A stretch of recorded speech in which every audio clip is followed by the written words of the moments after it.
It's Jason Abraham, the Shadow Teacher. And in recent years, a theme that I've noticed that's popped up that's been very prevalent in internet communities with men, with young men, is this idea of semen retention, these 30-day challenges of not busting a nut. And much of this, I believe, is a response to the prevalence of pornography in the modern world and the problem with addiction to pornography.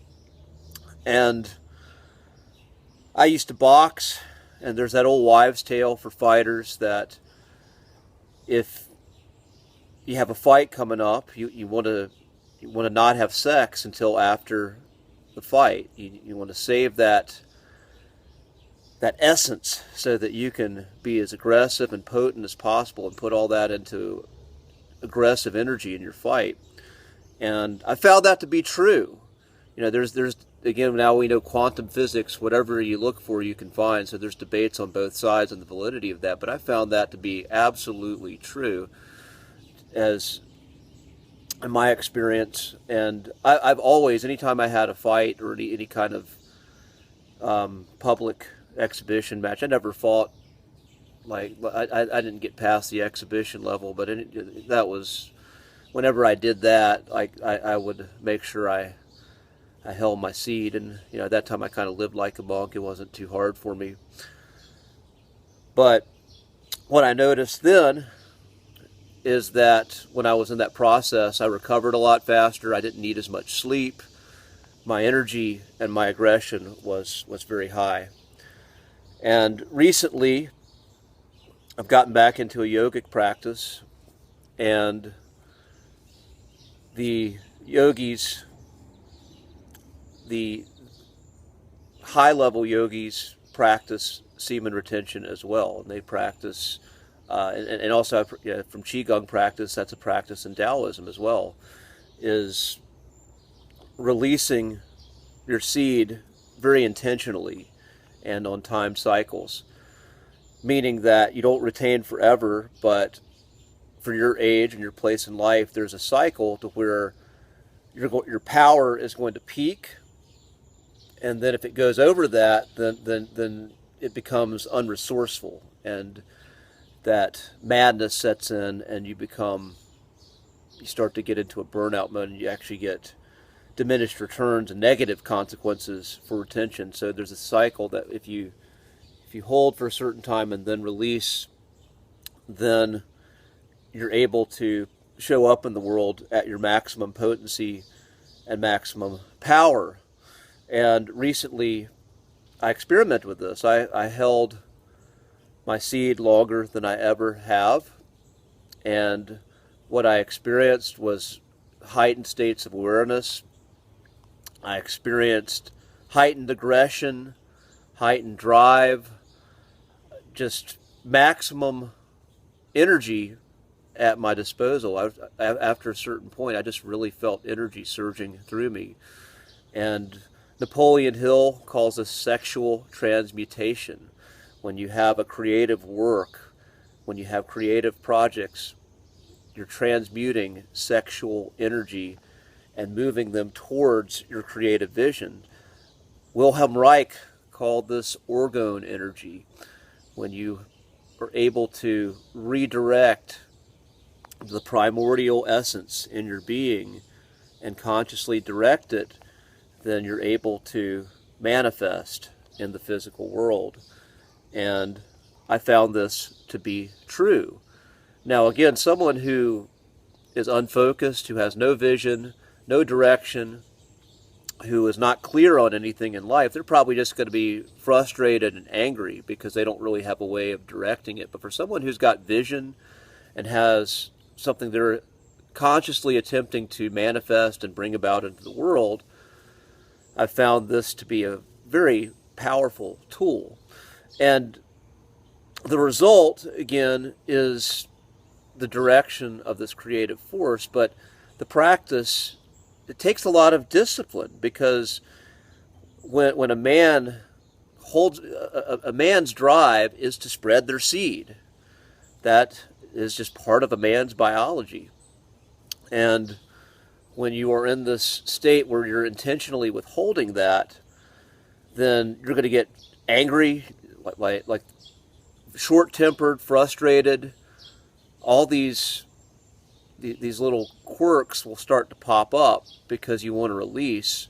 But what you have to keep in mind is you're redirecting. You are channeling and you're cultivating this energy, this life force energy within you that results in more active aggression. That when you do this, you are going to be more aggressive. So the key is having somewhere to focus that aggression that is resourceful to you and resourceful ultimately, hopefully, to the world and other people. And if you don't have that, then you just are manifesting chaos, essentially. But when you are intentional, then you have this practice, and then this also cultivates discipline. It cultivates the ability to say no to a biological drive. It's basically you're saying yes to your higher nature rising over your lower nature. Your intellect, your intention, your mind is rising over your animal nature when you do this, because you are directing it. And then there's a spiritual component that's higher than that shows up if you have that kind of practice. But it's all real. It is all real for those who seek to look in this direction, as I have. And this is going to be a regular practice for me, because I've found, after seeing and experiencing what's on the other side of that, and then feeling, again, what happened, there's a point, like I said, there's a place you need to release, because your energy is going to be too much, and it's going to be like, especially if you're around other people, especially if you're a heterosexual man, you're around women, then if you're at this point where you get to too much, then you're going to be too aggressive. So what I found, when you hit that release at that point, then it's almost like, for me, I felt more relaxed than I had in a while. You get this relief of relaxation, and then there is the opposite side, which is the desire or lack of desire, essentially, not feeling that you need to do or accomplish anything. And I've felt the need to sleep a lot. My body, there's an old Norse legend that the Norse god Odin, his power, he was the chief god, and his creative power required so much of him, he had to go into this deep sleep called the Odin Sleep, where he just would almost go into a comatose state and could not be disturbed, just because he needed to recover his powers.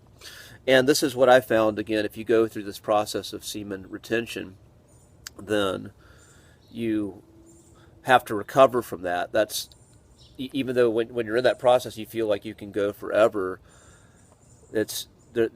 you do need to have a place where you sleep and you rest and you recover, and you go through that process of yin, you go back into that cocoon.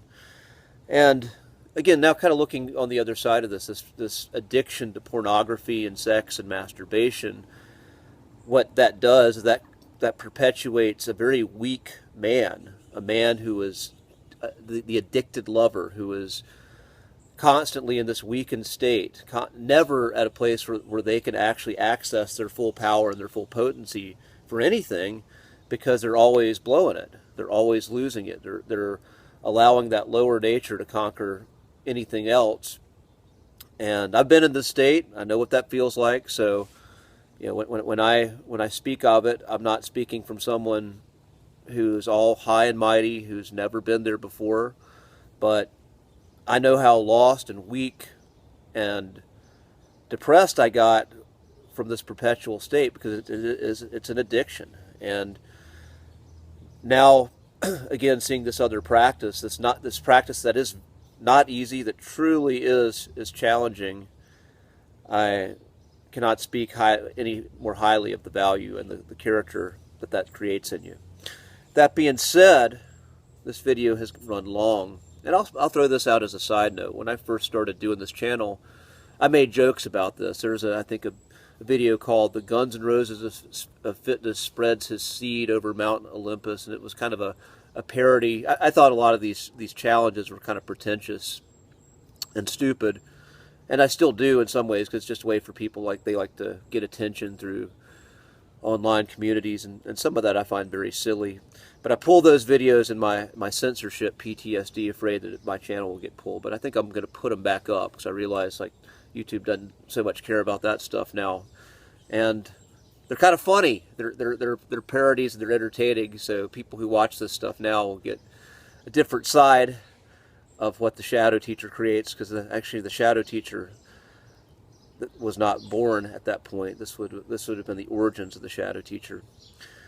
That being said, I'm going to end this. This is getting long, and I will see you on the other side. Peace.